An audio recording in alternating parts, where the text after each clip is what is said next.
الحمد لله رب العالمين حمدا كثيرا طيبا مباركا فيه، حمدا يوافي نعمه ويكافئ مزيده. اللهم صل على سيدنا محمد، اللهم بارك على سيدنا محمد، اللهم ترحم على سيدنا محمد، اللهم تحنن على سيدنا محمد، اللهم سلم على سيدنا محمد وعلى آله وأصحابه ومن اهتدى بهديه واستنى بسنته إلى يوم الدين. أما بعد، يقول الله تبارك وتعالى بعد أعوذ بالله من الشيطان الرجيم: بسم الله الرحمن الرحيم. تبارك الذي جعل في السماء بروجا وجعل فيها سراجا وقمرا منيرا وهو الذي جعل الليل والنهار خلفة لمن أراد أن يذكر أو أراد شكورا. صدق الله العليم. وقال نبينا وحبيبنا صلى الله عليه وسلم: إنما الأعمال بالنيات وإنما لكل امرئ ما نوى، إلى آخر الحديث، أو كما قال عليه الصلاة والسلام. எல்லாம் புகழும் புகழ்ச்சிகளும் பாராட்டுகளும் அனைத்து படைப்பினங்களையும் படைத்து நீதமான முறையில் கருணையுடன் பரிபாலிக்கக்கூடிய அல்லாஹ் சுப்ஹானஹு வ தஆலாவுக்கு உரித்தாகும்.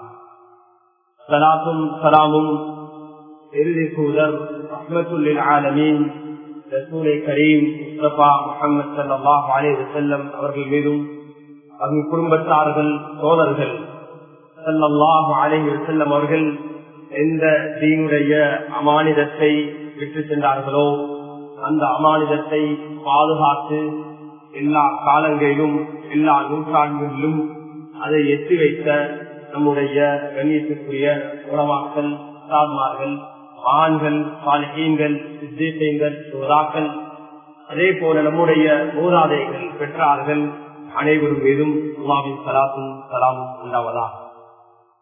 அன்புக்குரிய சகோதரர்களே, அல்லாஹ்வின் நல்லடியார்களே, ஹிஜ்ரி 1445 வருடத்துடைய முதலாவது ஹுத்பத்துல் ஜும்ஆவில் நாம் அமர்ந்திருக்கிறோம்.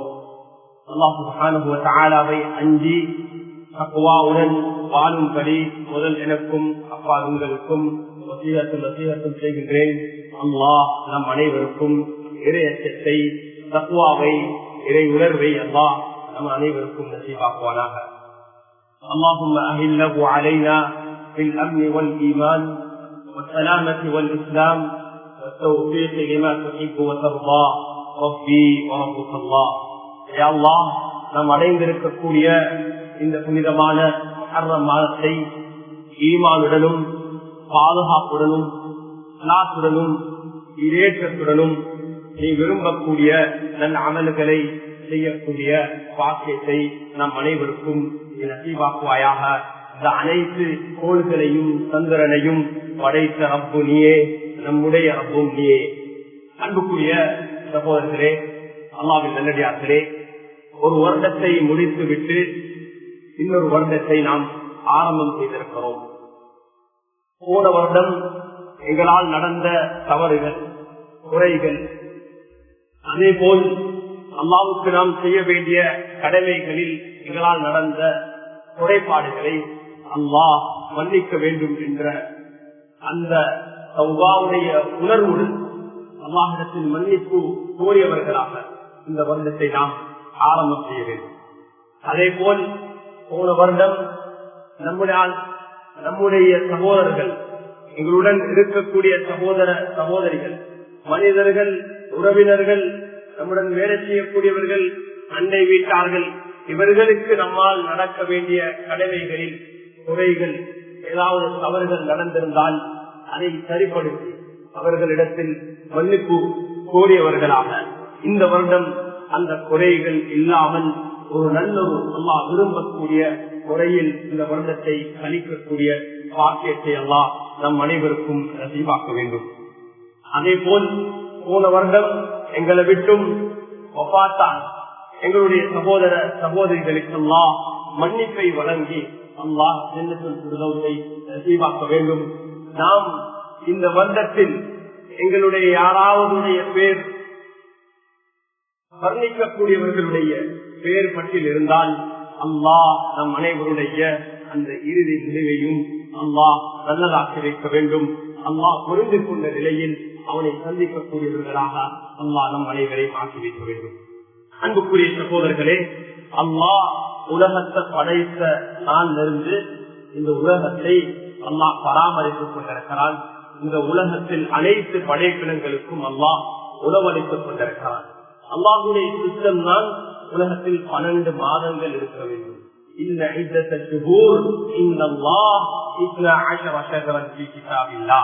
அல்லாஹுடைய நியதியில உள்ள விடயம்தான் இந்த 12 மாதங்கள். ஒவ்வொரு மாதமும் ஒவ்வொரு நாளையும் அல்லாஹ் இவ்வாறு நிர்ணயித்திருக்கிறான். அதுக்கு காரணம் என்னென்றால் அந்த ஒரு நாளை முடித்து இன்னொரு நாளை ஆரம்பிக்கும் போது எங்களோட உணர்வுகள் புதுப்பிக்கப்படும். இவன் அவாத இரவையும் பகலையும் நான் மாற்றி மாற்றி அனுப்பி வைக்கிறேன். அதுக்கு காரணம் என்னென்றா, உங்களில் அல்லாஹ்வை ஞாபகப்படுத்த விரும்பக்கூடியவர்களுக்கு அது ஒரு அவகாசமாகும். அதே போல் உங்களில் எங்களில் அல்லாஹ்வுக்கு நன்றி உள்ளவர்களாக மாற வேண்டுமானவர்களுக்கு அது ஒரு அவகாசமாக மாறும். அன்புக்குரிய சகோதரர்களே, உமர் இப்னு கத்தாப் ரலியல்லாஹு அன்ஹு இந்த முஸ்லிம் உம்மாவுக்கு என்று தனியான பிரத்யேகமான ஒரு நாட்காட்டி ஹிஜ்ரியை அடிப்படையாக வைத்து உம்மத்துக்கு அறிமுகப்படுத்தினார்கள். உம்மத்துக்கு அறிமுகப்படுத்தின காரணம் ஹிஜ்ரியை அடிப்படையாக வைத்து ஹிஜ்ரத் என்பது இந்த முஸ்லிம் உம்மா பெற்றுக்கொண்ட ஒரு பெரிய ஒரு வெற்றி. மக்காலிருந்து மதீனாவுக்கு ஹிஜ்ரத் செய்வது என்பது சஹாபாக்களுக்கும் ரசூலுல்லாஹ் ஸல்லல்லாஹு அலைஹி வஸல்லம் அவர்களுக்கும் ஒரு லேசான ஒரு விடயம் அல்ல, ஒரு கஷ்டமான ஒரு காரியம். பரந்த மண், காபத்துல்லாஹ் அல்லாஹ்வுடைய வீடு இருக்கக்கூடிய அந்த மண், இப்ராஹிம் அலைஹிஸ்ஸலாம் துஆ செய்த அந்த ஊர், அல்லாஹ் குர்ஆனில் சத்தியம் செய்த ஊர், இவ்வளவு சிறப்புகள் இருக்கக்கூடிய இந்த ஊரை விட்டு ஹிஜ்ரத் செய்வது என்பது ரசூல் ஸல்லல்லாஹு அலைஹி வஸல்லம் அவர்களும் சஹாபாக்களும் விரும்பிய ஒரு விடயம் அல்ல. அல்லாஹ்வுடைய கட்டளையின் அடிப்படையில் அவர்கள் ஹிஜ்ரத் செய்தார்கள். அங்கு மத சுதந்திரம் இருக்கவில்லை, இறை நம்பிக்கை அல்லாஹ்வை இபாதத் செய்வதற்கான சுதந்திரம் இருக்கவில்லை. 13 வருடங்களாக ரசூலுல்லாஹ் ஸல்லல்லாஹு அலைஹி வஸல்லம் அவர்கள் பாடுபட்டார்கள். அந்த மத சுதந்திரத்தை அங்க நிரூபிக்கிறது. அந்த தஅவாவுடைய பணியில் ஈடுபட்டார்கள். ஆனால் கஷ்டத்துக்கு மேல் கஷ்டம், சிரமத்துக்கு மேல் சிரமம். பலர் பலவீனமானவர்கள் அதற்கு முன்னாலே அபிசீனியாவுக்கும் வேற இடங்களுக்கும் ஹிஜ்ரத் செய்தார்கள். இன்னும் உறுதியானவர்கள் பலமானவர்கள் மட்டும்தான் மக்காவில் வீரமாக இருந்தார்கள். ரசூல் ஸல்லல்லாஹு அலைஹி வஸல்லம் அவர்கள் மக்காவை விட்டு மதீனாவுக்கு ஹிஜ்ரத் செய்யும் போது மக்காவை பார்த்து சொன்னாங்க, நான் மிகவும் நேசிக்கக்கூடிய மண் தான் மக்காவுடைய மண், இதை நான் அதிகமாக நேசிக்கிறேன். மக்காவை பார்த்து பேசினாங்க ரசூலுல்லாஹ் ஸல்லல்லாஹு அலைஹி வஸல்லம். நாங்க இங்க இருக்கக்கூடிய உன்னுடைய இந்த மக்கள் என்னை விரட்டல்லண்டா நான் இங்க விட்டு போக மாட்டேன். ஹிஜ்ரத் ஒரு பாடத்தை நமக்கு கற்றுத்தருது. ஒரு மிக முக்கியமான ஒரு டேர்னிங் பாயிண்ட் முஸ்லிம் உம்மாவுக்கு உண்டானது. அது ஒரு நெருக்கடியான அநியாயத்துக்கு உட்பட்ட இருந்த ஒரு சமூகம். அதுல இருந்த அந்த இடத்தில் எதிர்க்க முடியாது. அங்கிருந்து கொஞ்சம் விலகி 500 கிலோமீட்டருக்கு தூரம் இருக்கக்கூடிய யஸ்ரிப் என்ற ஒரு விலகீனமான, யாருமே வாழ விரும்பாத, நல்ல பரிசுத்தமான தண்ணி இல்லாத ஒரு இடம், நோய்கள் இருக்கக்கூடிய இடம் யஸ்ரிப். அந்த காலத்தில் அவர்கள் அங்கு ஹிஜ்ரத் செய்தார்கள். அன்புக்குரிய சகோதரர்களே, இது ஒரு மத சுதந்திரத்துக்காக வேண்டி ஈமானும் இஸ்லாத்துக்கும் இஸ்லாத்தை நிலைநாட்டுவதற்காக நடந்த ஒரு turning point. Umar ibn Khattab ரலியல்லாஹு அன்ஹு சொன்னார்கள், ஹக்கையும் பாத்திலையும் பிரித்து காண்பிக்கிற விடயம். அதனால் ஹிஜ்ரத்தை தான் நம்முடைய வருடத்துடைய அந்த ஒரு கணக்கிடுவதற்கு ஹிஜ்ரி 1445வது வருடம் என்றால் ரசூல் ஸல்லல்லாஹு அலைஹி வஸல்லம் ஹிஜ்ரத் செய்து 1445 வருடங்களா ஆகுது என்றதுக்கான அடையாளம். இது முஸ்லிம் உம்மாவுக்கு ரசூல் ஸல்லல்லாஹு அலைஹி வஸல்லம் அவர்கள் ஹிஜ்ரத்தின் ஊடாக கற்றுத் தந்த ஒரு பாடம். அதே போல் இந்த சங்கையான மாதங்கள் முஹர்ரம், சஃபர், ரபியுல் அவ்வல், முஹர்ரம் ஷஹ்ருல்லாஹ் அவர்கள் குறிப்பிட்டார்கள். உமர் ரலியல்லாஹு அன்ஹு வருடத்தை ஆரம்பிக்கிறதுக்கு முஹர்ரம் என்று சொல்லக்கூடிய அல்லாஹ்வுடைய மாதத்தை உமர் ரலியல்லாஹு அன்ஹு தெரிவு செய்தார்கள். அதுதான் வருடத்துடைய ஆரம்ப மாதமாக நிர்ணயித்தார்கள். முஹர்ரம் மாதம் என்பது ஒரு லேசான மாதம் அல்ல. அல்லாஹ் மூசா அலைஹிஸ்ஸலாத்தை எவ்வாறு ஹிஜ்ரத் அந்த அநியாயத்திலிருந்து வெளியாகிறதுக்கு ஒரு காரணமாக அமைந்ததோ அதே போல் முஹர்ரம் மாதத்தில் அல்லாஹ் சுப்ஹானஹு வ தஆலா மூசா அலைஹிஸ்ஸலாத்தையும் பனீ இஸ்ராயீலையும் ஃபிரௌனுடைய அந்த அநியாயத்திலிருந்து அல்லாஹ் பாதுகாத்து அவர்களுக்கு வெற்றியை வழங்கினார்கள். ஸல்லல்லாஹு அலைஹி வஸல்லம் அவர்கள் மதீனாவுக்கு வந்த நேரத்தில் அங்க யூதர்களும் நோன்பு நோட்டார்கள். இந்த நாள் முஹர்ரம் 10ஆம் தினம். அந்த நேரத்தில் அவர்கள் சொன்னார்கள், மூசா அலைஹிஸ்ஸலாத்தை அல்லாஹ் பாதுகாப்பதனால் நன்றி செலுத்தும் முகமாக நாம் நோன்பு நோக்கிறோம்.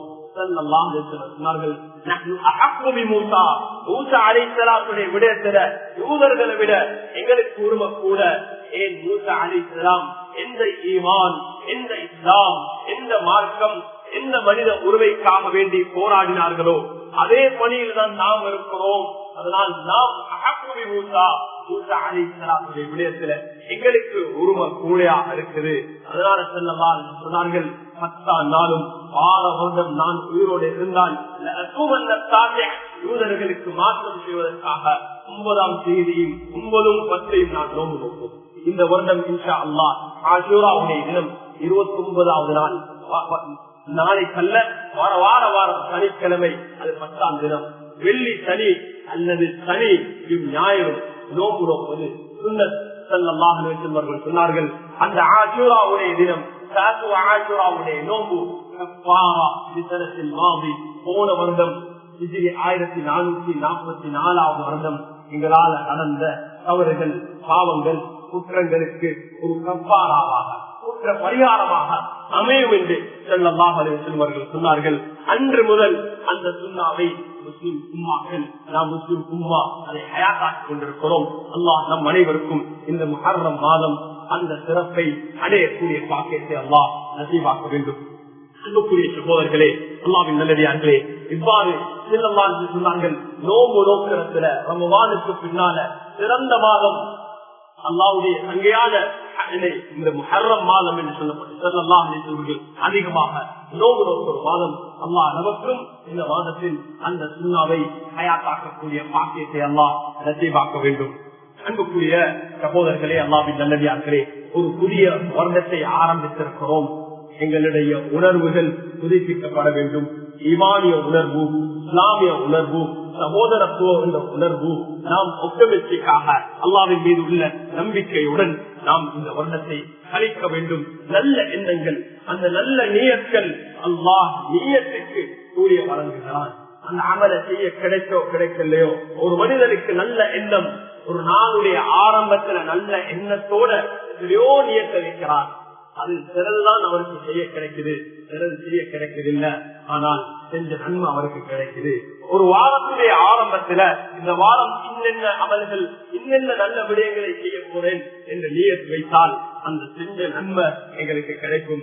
ஒரு மாதத்துடைய ஆரம்பத்துல ஒவ்வொரு மாதமும் விரையை தென்பட்டதுடன் நாம் ஓதக்கூடிய துவாக்கள், யா அல்லாஹ் நீ விரும்பக்கூடிய அமல்களை செய்யக்கூடிய பாக்கியத்தை நமக்கு நசீபாக்குவாயாக என்று அந்த நியத்து இருக்குது. அந்த மாதத்தில் நல்ல அமல்கள் செய்த பாக்கியம், நன்மை எங்களுக்கு கிடைக்கிறதுக்கு காரணமாக அமையும். ஸல்லல்லாஹு அலைஹி வஸல்லம் சொன்னார்கள், இன்னமல் அஅமாலு பின்னியாத் வ இன்னமா லிகுல்லி இம்ரிஇன் மா நவா. ஒவ்வொருத்தரும் அவர்களுடைய நியத்தின் அடிப்படையில் தான் அவர்கள் அந்த கூலிகளை பெற்றுக் கொள்வார்கள். ஒரு நல்ல அமலை மோசமான நியத்துடன் செய்தால் அந்த கூலியை நாம் அடைய மாட்டோம், வர்க்கத்தை பெற்றுக் கொள்ள மாட்டோம். அல்லாஹ் நம் அனைவருக்கும் தூய்மையான எண்ணங்களை நசீபாக்குவானாக. அன்புக்குரிய சகோதரர்களே, அல்லாஹ்வின் நல்லடியார்களே, இது ஹிஜ்ரத்தோட சம்பந்தப்பட்ட ஏராளமான பாடங்களை ஸல்லல்லாஹு அலைஹி வஸல்லம் கற்றுத் தந்தார்கள். இன்று அந்த எல்லா விடயங்களை குறிப்பிடுறதுக்கு நேரம் போதாம இருக்குது. ஹிஜ்ரத் சொல்லும் போது ஸல்லல்லாஹு அலைஹி வஸல்லம் அவர்கள் பல விடயங்கள் சுருக்கமாக சொல்றதா இருந்தால், ஒரு பாடம் அமானிதத்தை நிறைவேற்ற வேண்டும். அபூபக்கர் சித்திக் அலி ரலியல்லாஹு அன்ஹு விட்டுட்டு சொன்னாங்க, எல்லா அமானிதத்தையும் ஒப்படைத்ததுக்கு பின்னால்தான் நீங்க ஹிஜ்ரத் செய்ய வேண்டும் என்ற ஒரு பாடம். இன்னும் நம்முடைய வாழ்க்கை பயணத்தில் ஒரு தூய்மையான ஒரு நண்பர் நமக்கு தேவை. அந்த நண்பருடன் தான் நம்முடைய பயணங்கள் இக்கட்டான பயணங்கள் அமைய வேண்டும் என்ற ஒரு பாடத்தை கற்றுத் தந்தார்கள். அபூபக்கர் சித்திக் ரலியல்லாஹு சொன்னாங்க, நீங்க இருங்க, நீங்க தான் என்னுடைய தோழனாக இருக்க போறீங்க என்று. அல்லாஹு அக்பர். அந்த செய்தியை கிடைத்தவுடன் அந்த நாள் சந்தோஷத்தில் அபூபக்கர் சித்திக் ரலியல்லாஹு அழுந்ததை போல நான் அழுந்ததை இல்லை என்று அபூபக்கர் சித்திக் ரலியல்லாஹுடைய மகன்மார்கள் ரிவாயத் செய்கிறார்கள்.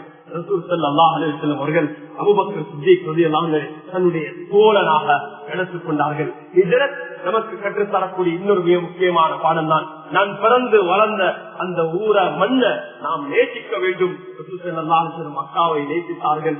மதீனாவுக்கு சென்றதுக்கு பின்னால நமக்கு அடைக்கலம் தந்த, பாதுகாப்பு தந்த, சுதந்திரமாக வாழ தந்த அந்த ஊரையும் நேசித்தார்கள், வாழ செய்தார்கள்.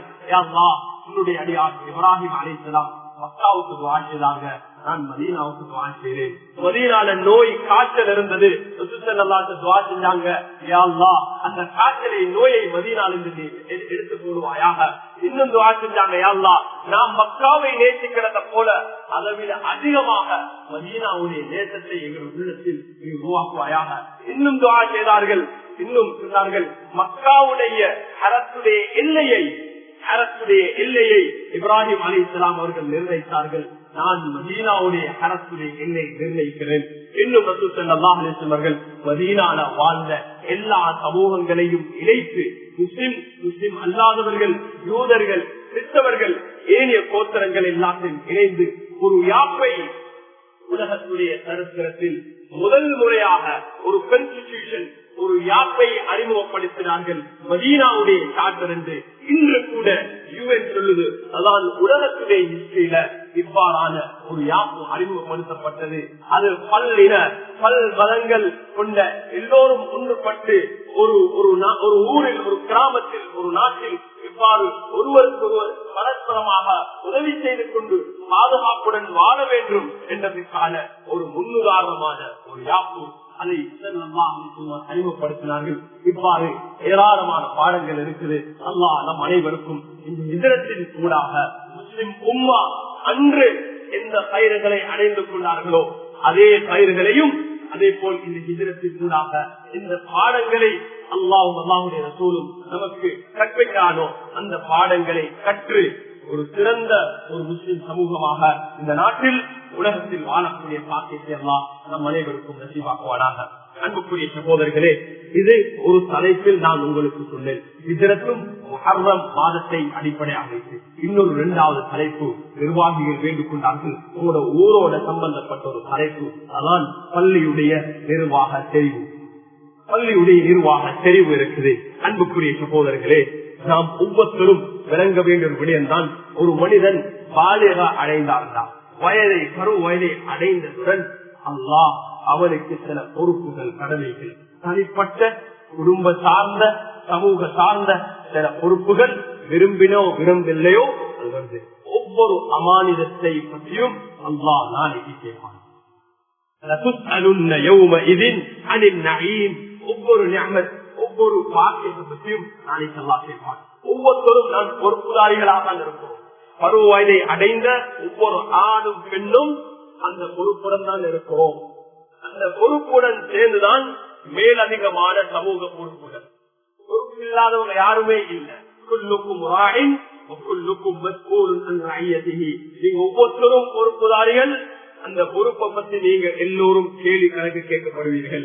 ஒரு சகோதரனாக இருந்தா உங்களுக்கு பொறுப்பு இருக்குது, ஒரு சாப்பனாக இருந்தா உங்களுக்கு பொறுப்பு இருக்குது, ஒரு மகனாக இருக்கும் போது உங்களுக்கு பொறுப்பு இருக்குது, ஒரு அண்டை வீட்டாராக இருக்கிறீங்க உங்களுக்கு பொறுப்பு இருக்குது. இவ்வாறு ஏராளமான பொறுப்புகள்.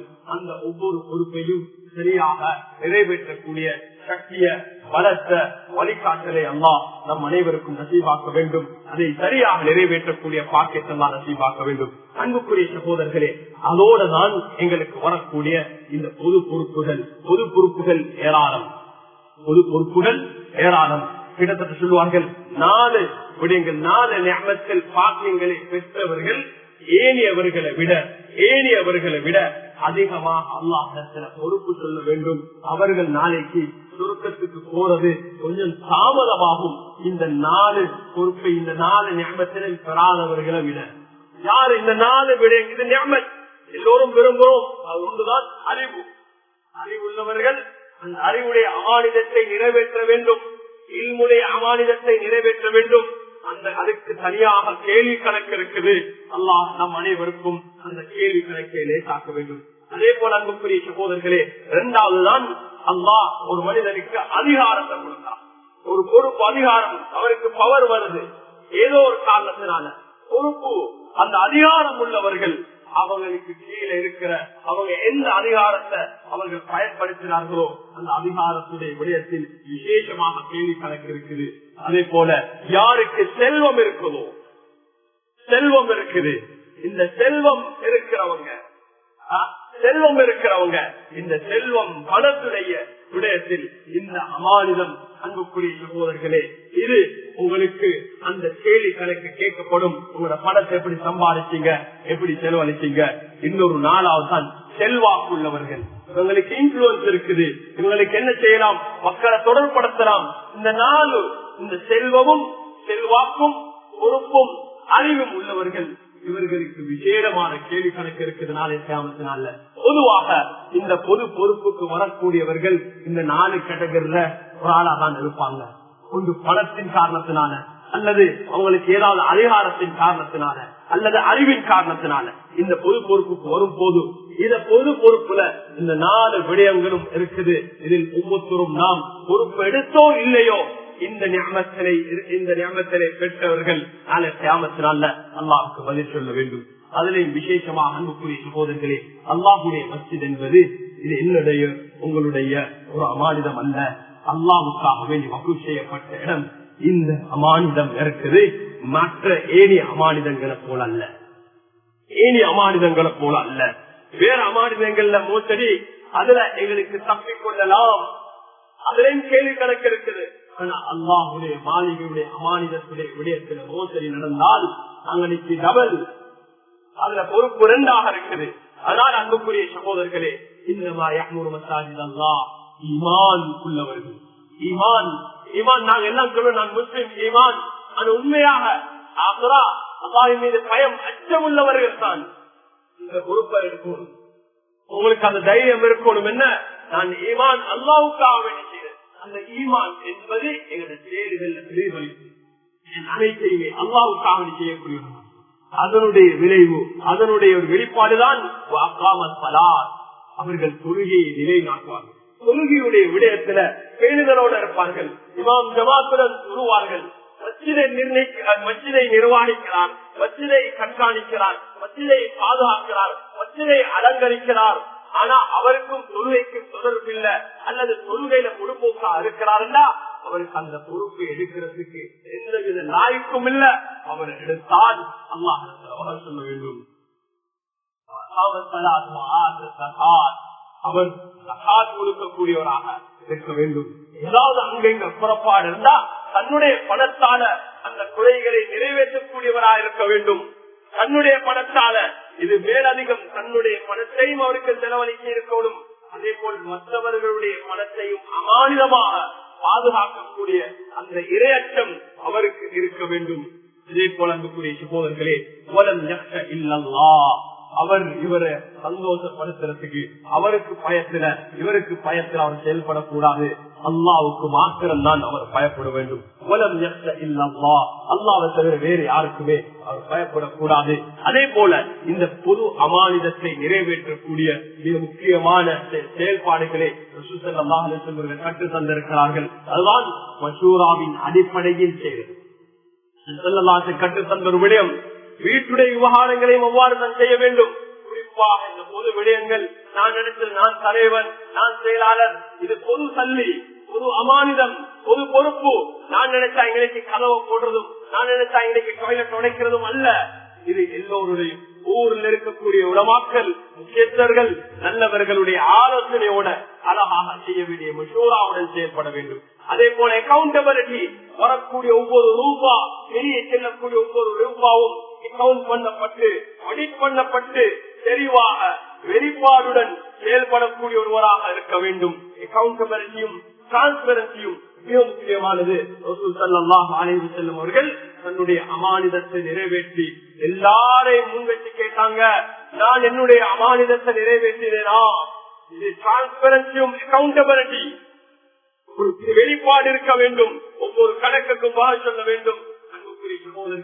என்று கவலைக்குரிய விட என்றால் ஊரில் எல்லாரும் பல பல குரூப்பாக பிரிந்து அவருக்கு நாங்க செஞ்சு காட்டுவோம், இவருக்கு நாங்க செஞ்சு காட்டுவோம், நாங்க சேர்ந்து செய்வோம். அது நாங்க போனாக்களை விட இது அவருக்கு காட்டுறதும் இவருக்கு காட்டுறதும் அவங்களை இம்ப்ரெஸ் பண்றது இவங்களை இம்ப்ரெஸ் பண்ற ஒரு வேலை அல்ல. நீங்க ஒரு பெரிய ஒரு பொறுப்பு எடுத்து உங்களோட ஆசராவை வீணாக்கிக் கொள்ளாதீங்க. ஆசராவை வீணாக்கிக் கொள்ளாதீங்க. உங்களோட மௌத்துடைய நேரத்தில் சக்கராத்துல நீங்க கஷ்டப்படாதீங்க. அதனால் அன்புக்குரிய சகோதரர்களே, 2 சாராருக்கு பொறுப்பு இருக்குது. தெரிவு செய்யறவங்களும் அந்த நீயத்தோட பொருத்தமானவர்களை தெரிவு செய்யணும். தெரிவு செய்யப்பட்டவர்களும் அவர்கள் அந்த எனக்கு அந்த தகுதி இருக்குதா இல்லையா, இல்லன்னா ராஜினாமம் செய்யுங்க.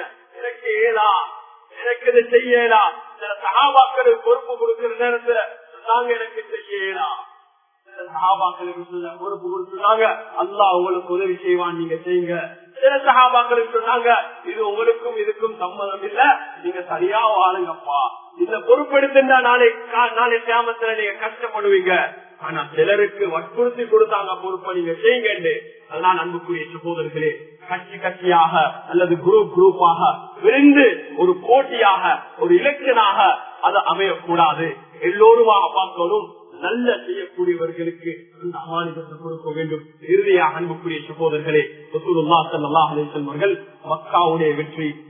மக்காவுடைய வெற்றிக்கு பின்னால உஸ்மான் இப்னு தல்ஹா ரலியல்லாஹு அவர்கள் அவங்களோட குடும்பத்தினர்கள் தான் அந்த காலத்துல தொடர்ச்சியாக அவங்க அந்த காபத்துல்லாஹ்வுடைய சாவிய அவங்க பாதுகாத்துக் கொண்டிருந்தாங்க, பராமரித்துக் கொண்டிருந்தாங்க.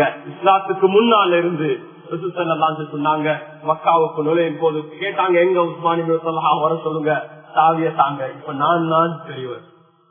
மதீனால இருந்து ஹிஜ்ரத் செஞ்சு வந்து மதீனால இருந்து ஹிஜ்ரத்துக்கு பின்னால மக்காவுடைய வெற்றியுடைய நேரம் சாவி எடுத்தாங்க, தொழுதாங்க, காபத்துல்லாஹ் உள்ளுக்கு போனாங்க. ஸல்லல்லாஹு தொழுதுக்கு வெளியே வாராங்க.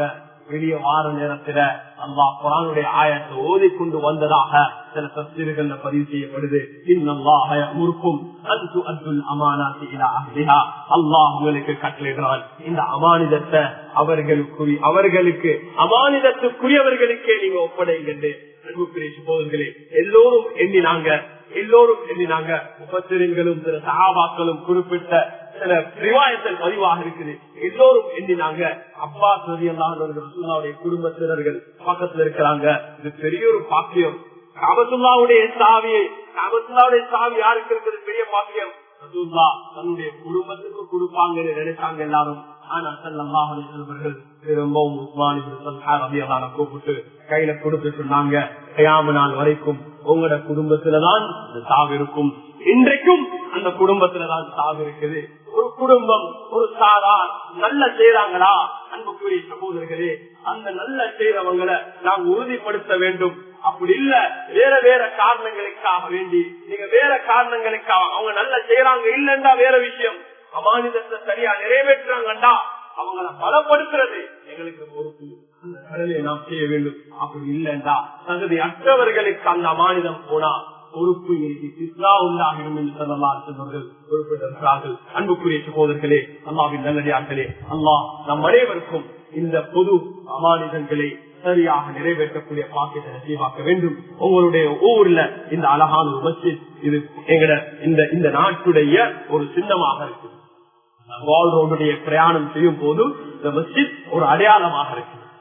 இதை அழகாக வைப்பது எங்கட கடமை. இந்த மஸ்ஜிதுடைய அமல்கள் சிறப்பாக நடக்க வைப்பது எங்கட கடமை. இதுல போட்டியின் வெற்றியினால இதை நாம் இழந்திடக்கூடாது.